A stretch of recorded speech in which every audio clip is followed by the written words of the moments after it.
नमस्कार दोस्तों। क्या आपने कभी सोचा है कि क्या एक बुरा इंसान पूरी तरह बदल सकता है? क्या हमारे अतीत की गलतियां हमारा भविष्य तय करती है? अक्सर हमें लगता है कि अगर हमने कोई बड़ा पाप किया है तो अब कुछ नहीं हो सकता। लेकिन गायत्री महाविज्ञान में परम पूज्य गुरुदेव पंडित श्री राम शर्मा आचार्य जी ने एक बहुत ही अद्भुत और शानदार बात कही है। आज हम चर्चा करेंगे कि कैसे गायत्री साधना और आत्म शक्ति से कोई भी व्यक्ति पतित से पावन बन सकता है। गायत्री महाविज्ञान के पहले अंश में एक बहुत सुंदर उदाहरण दिया गया, कांच के बर्तन का। जैसे एक साफ कांच के बर्तन में अगर लाल रंग का पानी भर दें तो बर्तन लाल रंग का दिखाई देने लगता है। लेकिन क्या बर्तन सच में लाल रंग का है या वो लाल रंग का हो जाता है?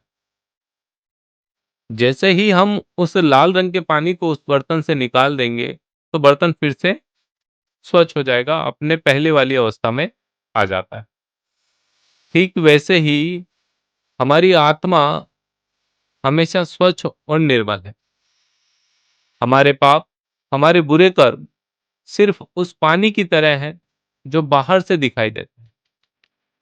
जिस दिन आप अपने विचारों और कर्मों को बदल लेंगे, आपकी आत्मा की असली चमक वापस आ जाएगी।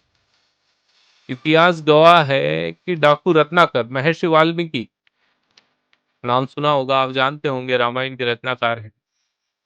वो पहले डाकू रत्नाकर थे और बाद में महर्षि वाल्मीकि बन गए। कैसे संभव हुआ? अंगुलीमाल जैसे क्रूर हत्यारे का नाम आपने सुना होगा और बुद्ध की शरण में आने से वो एक शांत भिक्षु बन गया। ये संभव कैसे हुआ? तो गायत्री महाविज्ञान ये कहती है कि पतित से पावन बनना संभव है।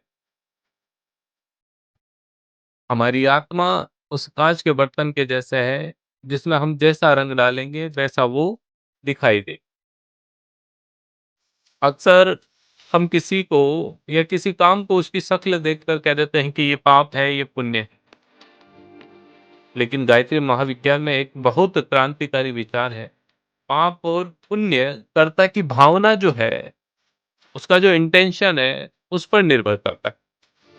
मान लीजिए अगर एक डॉक्टर किसी का ऑपरेशन करे और उसके लिए वो चीरा लगाता है, तो क्या वह हिंसा है? क्या वो पाप है? नहीं, वो जीवन दान के लिए ऐसा प्रयास कर रहा है, तो वो एक पुण्य की कैटेगरी में आता है।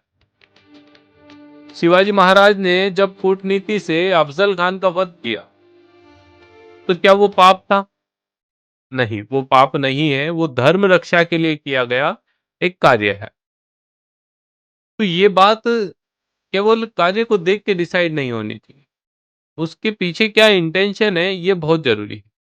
अगर मान लीजिए कोई व्यक्ति बहुत भूखा है, भूख से व्याकुल हो रहा है और उस भूख को मिटाने के लिए वो कुछ रोटी चुरा लेता है, तो क्या वो व्यक्ति पापी है या उसके द्वारा किया गया कार्य पाप है? हाँ, हो सकता है उस व्यक्ति को उस कार्य का, उस कृत्य का कुछ पाप मिले, लेकिन वो किस अवस्था में किया गया, किस इंटेंशन से किया गया, ये एक बहुत बड़ी बात होती है।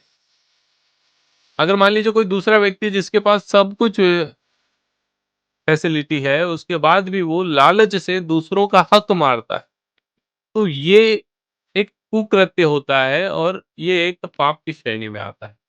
तो पाप और पुण्य जो करने वाला है, जो कर्म करने वाला व्यक्ति है, उसकी भावना, उसकी इंटेंशन पर निर्भर करता है। अब ये प्रश्न आता है कि जो गलतियां हो चुकी है, क्या उनका निराकरण संभव? हमने जो गलतियां कर दी उनका क्या होगा? गायत्री महाविज्ञान कहता है कि पापा का नाश जो है आत्म तेज की प्रचंडता से होता है।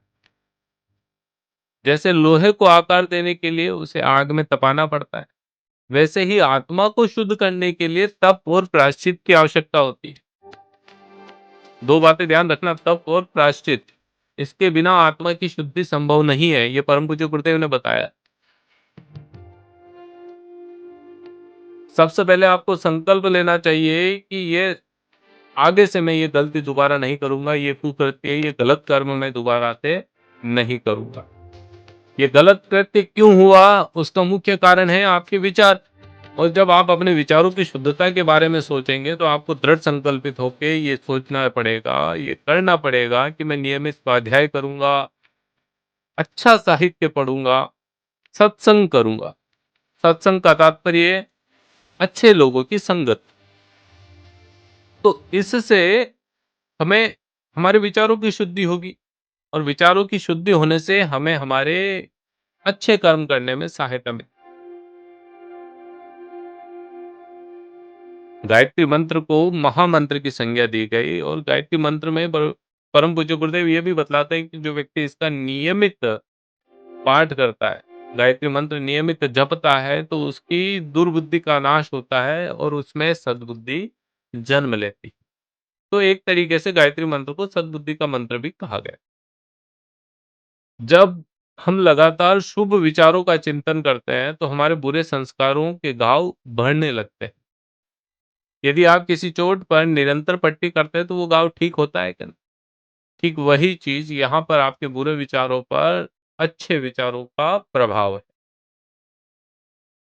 साथियों, आज का जो ये चर्चा का विषय रहा, क्या अतीत को बदला जा सकता है, या किए हुए कर्मों का क्या है, उसका फल हमें कैसे भोगना है, उन फलों के कर्म का कैसे काट है, उम्मीद करूंगा कि आप समझ पाए होंगे।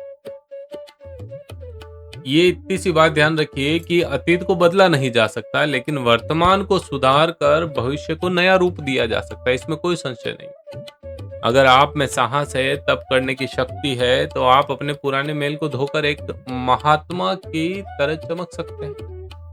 गायत्री महाविज्ञान की एक पंक्ति मुझे बहुत पसंद आई। जो विशेषताएं इंसान को सख्त बदमाश बनाती है, वही विशेषताएं अगर सही दिशा में मुड़ जाए तो उसे एक सफल संत बना देती है। सज्जनों, अगर आपको यह एपिसोड पसंद आया और आप चाहते हैं कि गायत्री महाविज्ञान के और भी गूढ़ रहस्यों पर बात करूं, तो कमेंट में जरूर बताएं। याद रखिए, आप अपनी परिस्थितियों के गुलाम नहीं हैं, अपने भाग्य के निर्माता हैं। ये बात अपने मन में बिठा लीजिए। आप किसी भी परिस्थिति के गुलाम नहीं है। अपने भाग्य का निर्माण आप स्वयं कर सकते हैं। इस विचारधारा के साथ यदि आप कोई कार्य करेंगे तो नियमित रूप से उसमें सफलता मिलेगी। जय श्री राम।